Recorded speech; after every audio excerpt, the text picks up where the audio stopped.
কালকে স্ট্যাটাসটা দেখেছিলি? এটা দিয়েছিলাম। দেখে তো শালা ছিলাম। কি জঘন্য একটা ঘটনা ভাই। দীপ না ওটা? Last offer. হ্যাঁ দীপ তো। দীপাঞ্জন, আরে তোরা শোন শোন, কেমন আছিস? এই তো ভাই মোটামুটি চলে যাচ্ছে। তুই কি কাজ বাজ করছিস এখন? তারপর এই একটা ছোট্ট কল সেন্টারে জব করছি। Call centre? তুই তো মেডিকেল নিয়ে পড়ছিলি না?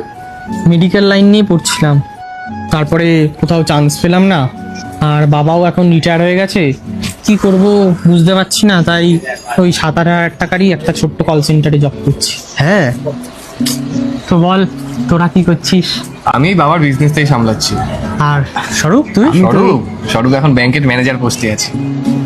স্বরূপ তুই ম্যানেজার পোস্টে আছিস? হ্যাঁ রে। তাহলে ভাই তোর তো অনেক জানাশোনা থাকবে, একটা চাকরি জোগাড় করে দে না ভাই। চাকরি? হ্যাঁ ভাই প্লিজ ভাই, একটা চাকরি জোগাড় করে দে। আরে ভাই কি করছিস? জোগাড় করে দে ভাই। পাগল নাকি তুই? তো এইসব হাত পাত জোর করতে হবে না। তোকে আমি একটা অ্যাড্রেস পাঠাবো হোয়াটসঅ্যাপের মধ্যে, কালকে সিভি নিয়ে ওখানে চলে আসিস ইন্টারভিউ দিতে, ঠিক আছে? এইসব থ্যাংক ইউ বলতে হবে না। যা সাবধানে যা। হ্যাঁ সাবধানে যা। স্বরূপ তুই কি ভুলে গেলি 7টা বছর আগে তোর সঙ্গে কি করেছিল? ভাই দীপাঞ্জন, দীপাঞ্জন কি হয়েছে? আমাকে প্লিজ তিনের অ্যান্সারটা বল না ভাই প্লিজ। তুই পড়ে কেন আসিস না বলতো? এমনি এমনি কিছু পারিনি, একটা প্রশ্ন অ্যান্সার জাস্ট বলে দে ভাই, তাহলে পাস করে যাবো অন্তত প্লিজ ভাই। আমি পড়ে এসেছি কি তোকে পাস করানোর জন্য?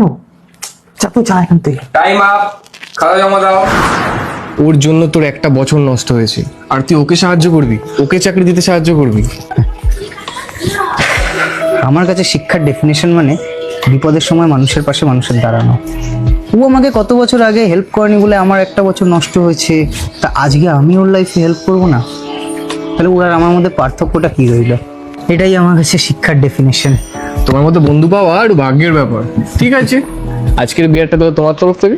এটা কিরকম কথা হলো? না, এটা ঠিক আছে, চল। সাহায্য করলি, ঠিক আছে, বিয়ারটাও হবে। চ, গাড়ি ঘোড়া চ। ও গাড়ি।